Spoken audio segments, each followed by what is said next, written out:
Bonjour à toutes et à tous. Comment passer des données massives à des cohortes réellement utiles pour accélérer la recherche clinique? C'est la question que nous allons aborder dans cette table ronde avec nos trois invités.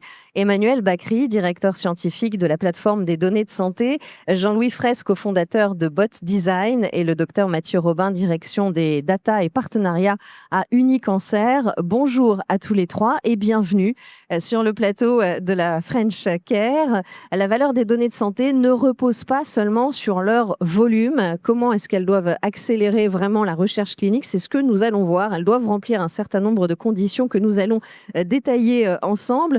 Docteur Mathieu Robin, je vais me tourner vers vous avec une question qui est très, très vaste et un peu piège quelque part, mais je pense qu'il faut la poser. Voilà. Très bien. Qu'est-ce que c'est qu'une donnée clinique de qualité? À quoi elle doit répondre comme critère? Alors, c'est en effet une question très très vaste et je pense qu'elle sera complétée par Et qu'on va les autres compléter au fur et à intervenants. mesure, bien sûr. La donnée de qualité, c'est déjà en fonction de l'usage qu'on souhaite en faire.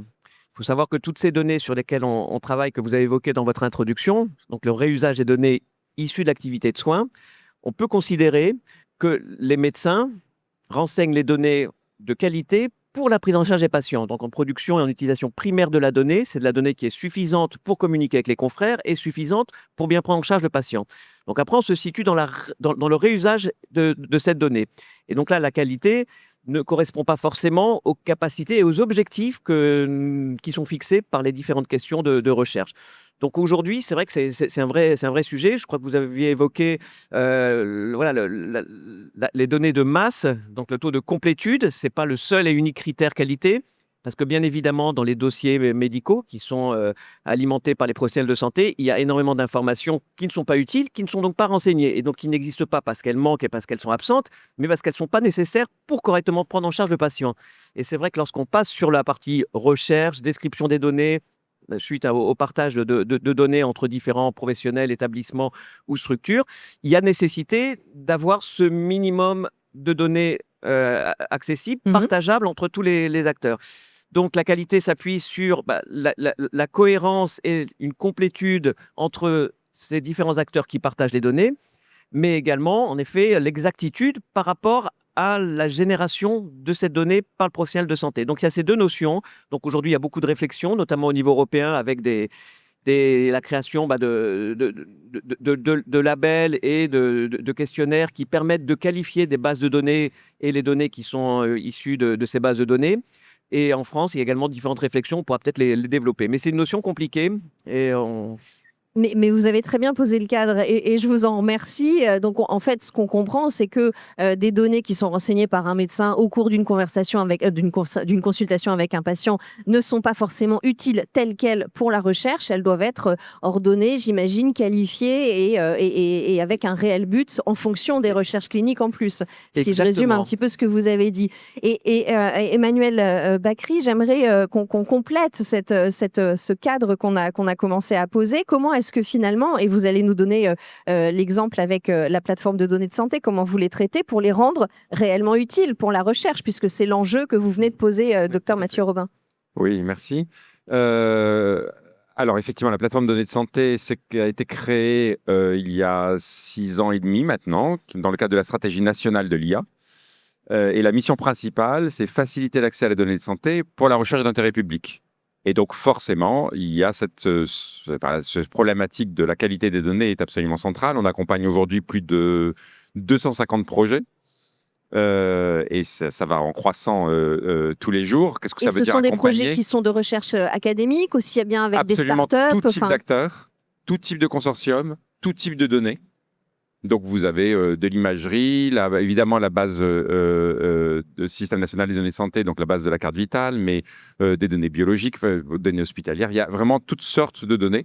Et les problématiques de qualité vont être différentes suivant les types de données. Ça complexifie bien sûr la chose. Nous, on accompagne ces projets-là sur toute la chaîne de production des porteurs de projets. Hein. Donc, effectivement, même réglementaire, mise à disposition de bulles sécurisées s'il y a besoin. Et puis, qualité des données, on peut mettre à disposition même des personnes pour aider à la mise en qualité de ces données-là. On a un rôle européen sur la scène européenne, on joue un rôle vraiment principal parce qu'on a été notamment, le règlement, donc les espaces européens de données de santé, a été inspiré sur l'utilisation secondaire de données par la plateforme de données de santé. Réellement, ça a été pris comme modèle, donc on est très fiers de ça. Et vous faites bien de le souligner, Voilà, parce qu'on s'en réfère très souvent à ce que font nos voisins. Non, mais donc là, vraiment, la France a vraiment un rôle de leader par rapport à ça. Alors, pas parce que nos homologues sont pas bons, hein. Les Scandinaves sont excellents, et sur certains points de vue sont meilleurs que la France, mais on va dire que la France, c'est la seule à avoir l'ambition assez forte, c'est notamment, par exemple, sur l'intelligence artificielle, c'est la seule plateforme nationale qui réellement en fait. Voilà, donc ces problèmes de qualité, c'est au cœur de notre métier, et on parle, surtout ici à Sandexpo, là, on n'arrête pas de parler de la révolution de l'IA en Tout santé. à fait, oui. Hein. Pour que cette révolution elle puisse s'opérer, il faut d'abord opérer la révolution des données. Ce n'est pas forcément une bonne nouvelle parce qu'elle est extrêmement complexe à opérer. Et une fois qu'on aura opéré, donc cette révolution des données, ça veut dire notamment mettre en qualité des grosses bases de données, mais il y a aussi d'autres sujets dont on parlera certainement, qui est gouvernance, des problématiques de fragmentation des données, etc. Mais il faut bien se rendre compte que si on arrive à faire ce type de base de données, on aura un impact en santé publique extrêmement fort sans IA. On n'a pas besoin d'IA. Avant tout, sans IA, il y a plein de choses à faire.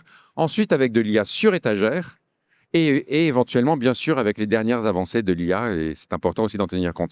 Mais ce qui est central, c'est ce problème de données. C'est ce qu'il faut avoir. Il faut avoir des bases qui sont utiles, qui sont bien faites, avant d'aller mettre de l'IA pour les utiliser. C'est ça. Alors, ça, c'est fondamental. Avant de faire quoi que ce soit, avant, et Mathieu a nommé complétude et cohérence. Ce terme-là est extrêmement important, cohérence. Le terme technique, c'est interopérabilité. Ça veut dire que quand il y a des jeux de données qui sont fabriqués dans différentes institutions, on va y venir, je ne dévoile pas. Mais quand il y a des jeux de données qui sont fabriqués par différentes institutions, il faut que ça soit le même processus de fabrication. Il faut que derrière les termes, derrière les pathologies, quand on parle de maladies rares, il faut que les définitions des maladies rares soient rigoureusement les mêmes. Ce qui quelque part est évident, mais ce qui aussi semble abyssal, vu le nombre d'institutions et d'acteurs en jeu. Début du Covid, on n'avait pas de test PCR. Chaque SAMU codait Covid différemment. Donc, ça veut dire remonter les données de SAMU ne servait à rien, en fait. Jean-Louis Fraisse, je me tourne maintenant vers vous parce qu'on va un peu complexifier, sinon ce serait pas marrant, parce que finalement, là, on comprend, on a tous ces données, donc ces données secondaires qui sont issues, vous nous l'avez expliqué, l'importance de les trier. Et puis alors, vous, docteur Jean-Louis Fraisse, pardon, avec Bot Design et Unicancer, vous allez nous parler d'un projet autour des données artificielles. Pourquoi, vu la masse apparemment de données dont on dispose, doit-on aller vers des données artificielles ? Alors, évidemment, oui, on a beaucoup de données, mais dans certains cas, on n'en a pas assez. Alors, évidemment, ce qui saute tout de suite aux yeux, c'est les maladies rares, parce que par définition, dans les maladies rares, on n'a pas beaucoup de patients. Mais dans le cancer, par exemple, dans des cancers qui sont occasionnés par des mutations génétiques rares, c'est pareil, on va manquer de patients. Et puis, quelquefois aussi, on a des bases de données qui sont très conséquentes, mais dans lesquelles on a des groupes de patients qui sont sous-représentés.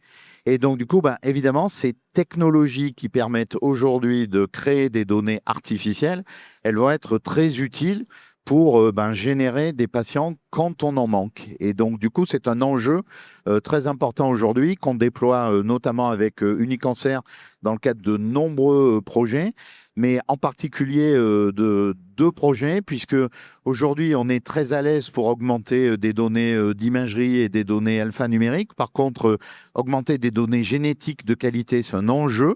Et donc, du coup, là, on travaille dans le cadre de Pionniers de l'IA avec un comité scientifique, avec des bases de données qu'on va augmenter. Et c'est le comité scientifique mis en œuvre par Unicancer qui pourra dire à la fin, le travail d'augmentation de données, il est de bonne qualité ou il n'est pas de bonne qualité, et ces données, elles vont pouvoir être réutilisées ou pas réutilisées. Et un deuxième sujet aussi, c'est que, évidemment, on va aller sur la confiance dans ces données qui sont, si je puis dire, d'un nouveau genre, les données artificielles, parce que, évidemment, il faut que les professionnels de santé ainsi que les autorités sanitaires aient confiance dans ces données. Et pour ça, il y a un appel à manifestation d'intérêt qui a été mis en œuvre par l'ANR, l'AIS et puis d'autres acteurs qui ont participé. Et notamment avec Unicancer, on va mettre en œuvre un essai clinique prospectif dans lequel on va mettre un troisième bras constitué par des données artificielles. Et du coup, on va pouvoir valider si on a bien les mêmes résultats avec des données artificielles qu'avec des données réelles. Donc, c'est un enjeu majeur. Donc pour l'instant, c'est quelque chose qui est à l'étude, mais qui n'est pas encore utilisé dans des études cliniques aujourd'hui. Alors, aujourd'hui, c'est des choses qui sont sur étagère. Par contre, évidemment, dans la recherche clinique, on est dans le gold standard, donc avec des patients traités et des patients contrôle réels. Et dans le cas, justement, où on n'a pas assez de patients, il faut intégrer ces technologies de manière à ce que demain, elles soient reconnues et utilisées activement par le régulateur, si évidemment, elles sont fiables. Mais elles le sont aujourd'hui. Emmanuel Bacri, vous me Juste faisiez une signe que toute vous petite vouliez réagir et ensuite je vous donne la remarque. parole, Donc, Victor Robin. évidemment, je ne peux que confirmer tout ce que dit Jean-Louis, je suis tout à fait d'accord. C'est une application majeure des données artificielles. Il y en a une deuxième qu'il faut mentionner, qui est que même si on a des beaux jeux de données, on aura toujours une gouvernance avec des temps d'accès qui seront de quelques mois, dans le meilleur des cas, avec des bulles sécurisées, donc ça veut dire pas forcément un confort d'utilisation absolument optimal. Et donc en fait, c'est aussi important d'avoir des jeux de données artificiels qui ressemblent à des vrais jeux de données pour que les gens puissent se faire la main dessus et qui seront totalement ouverts. Et donc, ils peuvent tester des idées avant de rentrer dans des processus un petit peu plus longs de demande d'autorisation et de bulles sécurisées. Bien sûr. Donc, c'est vrai qu'on sent bien la pression positive des professionnels de santé, des chercheurs et des patients d'accéder le plus rapidement possible aux innovations. Et on sait notamment dans le domaine de la cancérologie qu'il y a eu énormément de révolutions, d'innovations qui arrivent aujourd'hui. Donc, il y a différents moyens de donner accès. C'est déjà d'accélérer en effet les process au niveau du régulateur d'autorisation, que ce soit dans le cadre d'accès précoce ou bien d'autorisation conventionnelle. Donc, pour rebondir sur ce que disait Jean-Louis sur les données artificielles, permettent de travailler sur des populations rares qu'on a du mal à sélectionner, à inclure dans des essais cliniques, tout à fait. Mais l'objectif, c'est quand même d'accélérer les réponses apportées par ces études. Donc, je dis études volontairement, qui s'appuient sur des essais cliniques randomisés. L'existence de troisième bras, c'est une possibilité. L'existence de bras augmentés, où on associe et des patients inclus, on va dire, de façon classique et conventionnelle, des patients réels dans les bras d'essais cliniques, qui sont augmentés pour pouvoir gagner du temps dans le recrutement des patients, mais également dans l'analyse du critère principal de l'étude. Le plus souvent en cancérologie, c'est un constat, on travaille sur la PFS, sur la progression de la maladie et non pas sur le décès, qui est quand même finalement l'événement le plus important pour le patient. Donc le décès et la qualité de vie qui doit être mis en regard. Et c'est vrai qu'avec ces données artificielles, on arrive à anticiper et à simuler, à modéliser des événements plus tardifs que ceux qui sont mesurés classiquement dans les essais cliniques, parce qu'on n'a pas le temps d'attendre 5 ans ou 10 ans pour des cancers, et c'est très bien qu'ils sont de plus en plus lents, de mieux en mieux pris en charge. Et c'est vrai que faire avancer la recherche, il faut être capable de travailler sur ces critères et de les projeter à partir de données artificielles également. Je voulais juste un mot pour rebondir sur ce que disait Emmanuel, parce que en fait, on voit que l'écosystème français, comme tu le disais, il est très en avance et ils travaillent beaucoup ensemble. Et sur la virtualisation des bases de données, pour qu'elles soient remises à disposition, évidemment, il faut que les gens aient confiance dans ces données virtuelles. J'allais revenir là-dessus. Récemment, la plateforme des données de santé avec l'INRIA a organisé une restitution dans laquelle un certain nombre d'entreprises sont venues dont Bot Design, montrer comment est-ce qu'on était capable de virtualiser des données, mais également avec des KPI derrière pour dire ces données, elles sont bien fidèles, mais surtout elles sont réutilisables. Et là, on voit bien qu'il y a un besoin de travail en commun de tout cet écosystème français.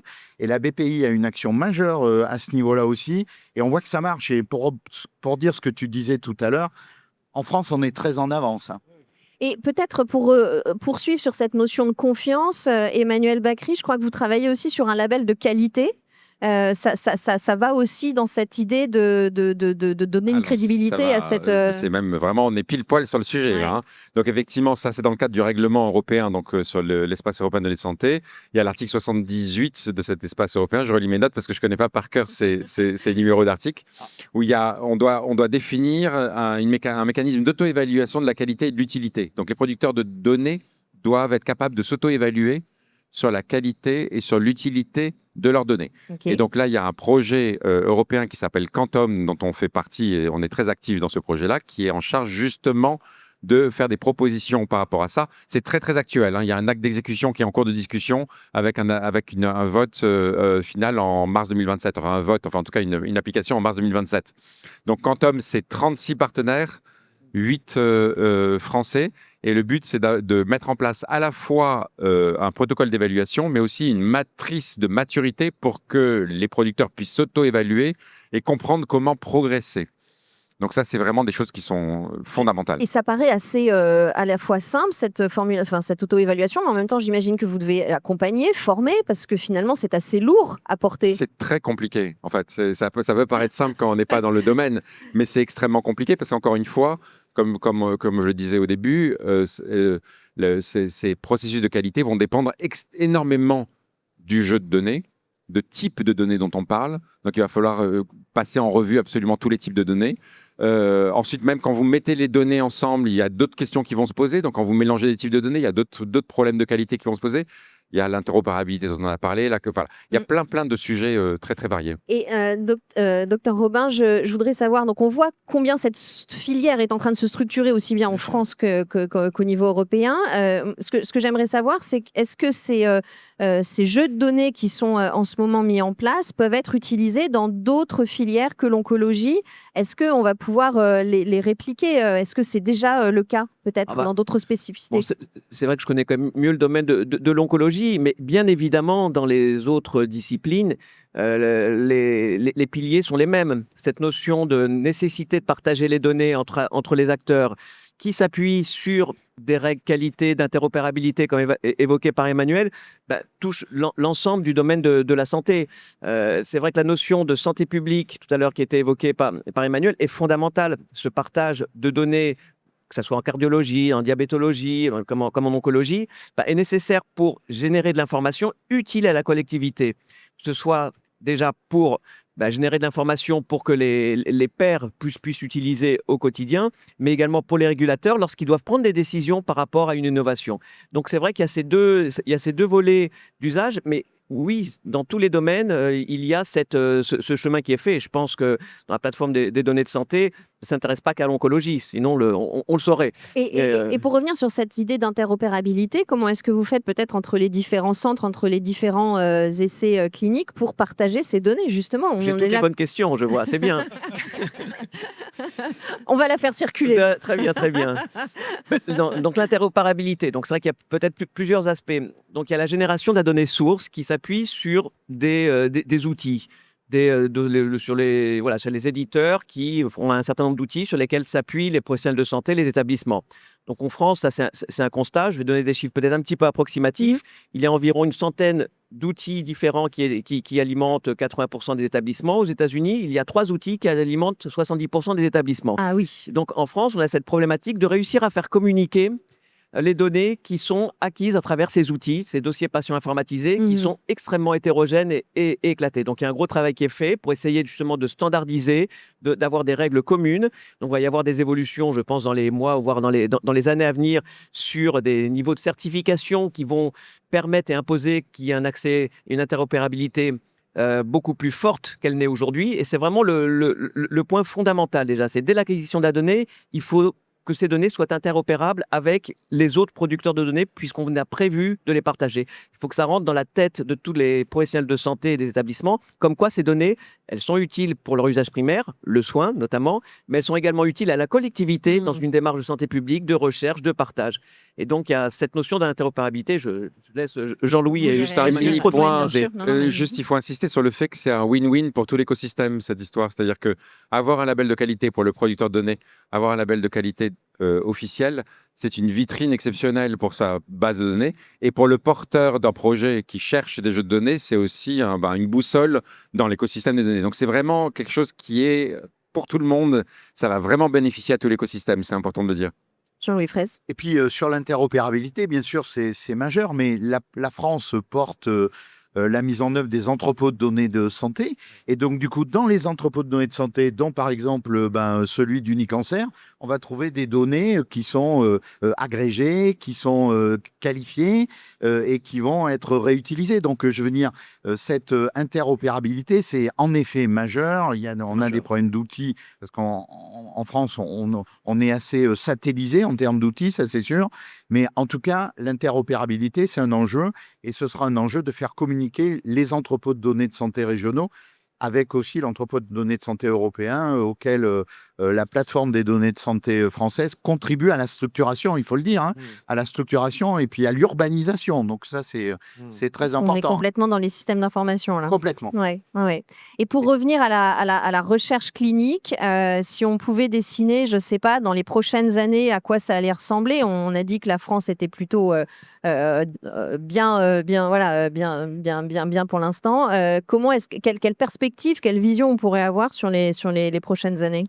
En tout cas, moi, ma vision sur la recherche clinique dans les prochaines années, c'est que, on le disait tout à l'heure, hein, la recherche clinique, on a besoin. Mettez bien votre micro. La recherche clinique, on a besoin de montrer que les résultats sont fiables parce que c'est des enjeux de sécurité quand on met en œuvre des nouveaux traitements pour les patients et c'est des enjeux financiers parce que dans beaucoup de cas, ces traitements, ils seront pris en charge par la collectivité et donc évidemment, il faut que ce soit pas fait entre guillemets n'importe comment. Donc évidemment, on va garder du gold standard, c'est sûr, mais en tout cas, on peut pas ignorer aujourd'hui l'apport des nouvelles technologies d'intelligence artificielle qui vont permettre d'aller plus vite, de respecter des délais de recherche clinique, puisqu'on sait que aujourd'hui, l'enjeu, c'est d'arriver à recruter le nombre de patients dont on a besoin, mais surtout de les garder tout au long de l'essai clinique, parce qu'il y en a 20% qui ne restent pas.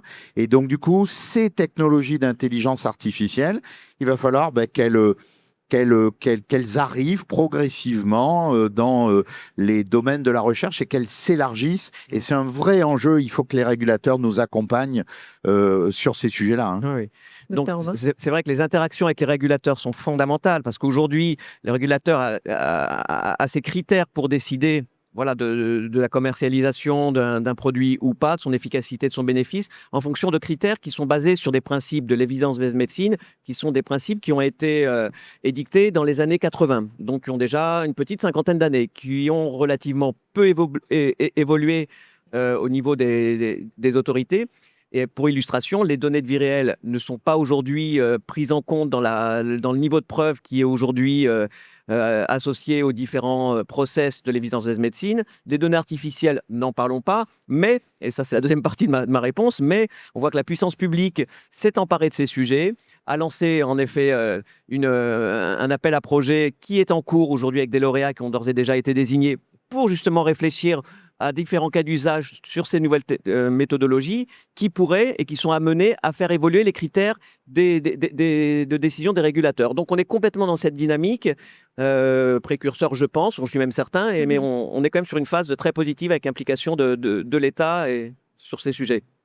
Je voudrais enfoncer le clou sur la réglementation. Enfin, la régulation, c'est un sujet majeur sur ces sujets-là, mais en fait à plein de niveaux. Là, vous avez évoqué la régulation sur les processus d'essais cliniques, etc. Donc là, c'est le MA, on parle de ça. Mais la régulation européenne sur les données de santé joue un rôle fondamental là-dedans. L'AI Act joue un rôle fondamental là-dedans. Il faut que tout ça, ça se discute bien. Moi, je suis plutôt fervent de réguler. Je ne suis pas du tout quelqu'un qui... Mais il faut faire attention. Il faut faire très attention. On a toujours très peur quand on régule trop de tuer l'innovation. Et là, il faut regarder aussi quand même ce qui se passe aux États-Unis. Alors, pas dans une dérégulation totale, mais la FDA, ils ont fait des mouvements ici dernièrement qui sont quand même assez, et notamment sur l'IA, qui sont assez étonnants, où maintenant, ça y est, c'est beaucoup plus simple d'avoir une clearance FDA d'un DM, d'un dispositif médical qui contient de l'IA. Il y en a maintenant beaucoup qui vont pouvoir passer beaucoup plus rapidement. Même le réentraînement d'un dispositif médical avec de l'IA, maintenant, on n'a plus besoin d'avoir une nouvelle cliente. Ils font des changements vraiment assez radicaux aujourd'hui sur toutes ces choses-là. Et il faut aussi qu'on comprenne ce qu'on doit faire en Europe. Il faut faire très attention. Avec peut-être cet exemple du coup des États-Unis. Oui. Juste pour compléter, c'est vraiment ces sujets des enjeux pour la France et pour l'Europe de compétitivité, de souveraineté. Parce que quand on regarde le paysage mondial de la recherche clinique, Aujourd'hui, la Chine génère 60% des essais cliniques dans le monde, hein, au moins des essais cliniques initiaux. Avec des données artificielles ou pas? Ah non, alors ici, ils commencent à les utiliser, bien évidemment.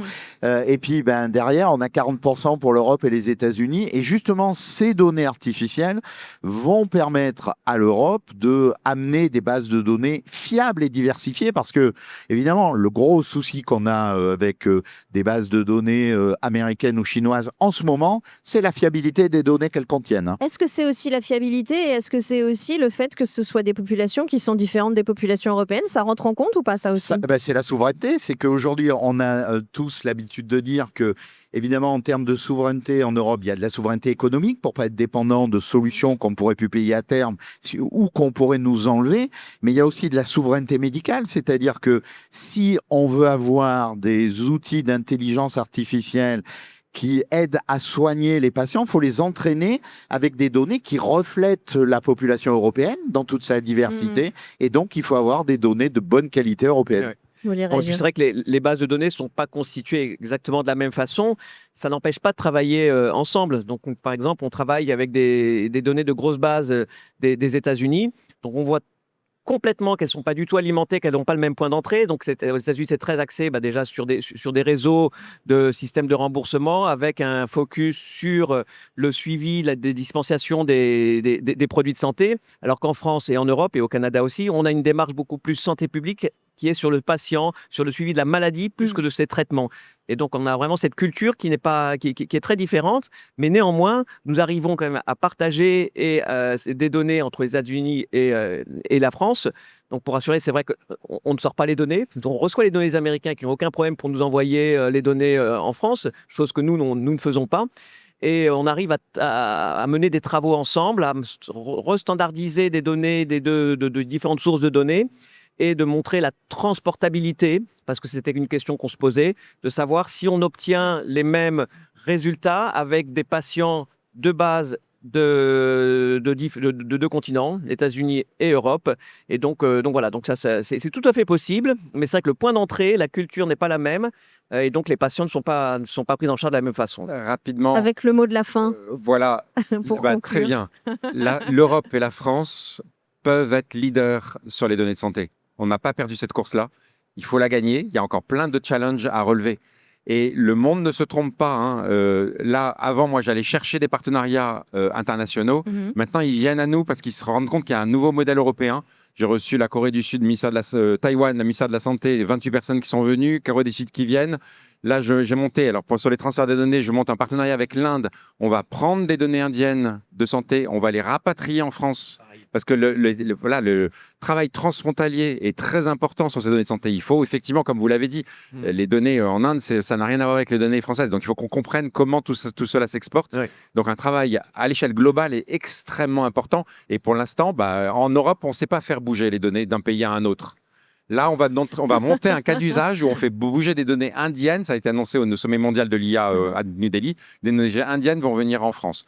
Voilà, on est vraiment leader et il faut qu'on garde cette place de leader. Mais juste parce que moi, il y a un autre enjeu. On a parlé de qualité, c'est très important, mais c'est le délai d'accès aux données aussi. Oui, parce que évidemment, s'il faut attendre 2 ans pour avoir accès à des bases de données, évidemment qu'aux USA c'est plus rapide. Donc aujourd'hui, tout le monde travaille sur ces sujets-là et notamment ça va être encadré, la plateforme. L'espace européen de données de santé, il y a des délais encadrés maintenant. Oui. Vous voulez ajouter un dernier mot? Un dernier mot, tout ça va repose sur la confiance entre les producteurs et les utilisateurs, et c'est un élément clé sur la capacité de partage, que je pense que l'envie de partage, elle existe chez les patients, chez les médecins, chez les établissements, mais ça nécessite cette régulation dont on a parlé, qu'on a évoqué tout à l'heure, mais également la confiance, de savoir ce qu'on fait de ces données. On ne donne pas comme ça un chèque en blanc lorsqu'on partage ces données. On veut comprendre et savoir ce qui va en être fait. Et tout ça pour conserver ce leadership dont vous avez parlé. Merci à tous les trois pour cette conversation. Merci beaucoup. Et merci beaucoup. Merci, bonne journée.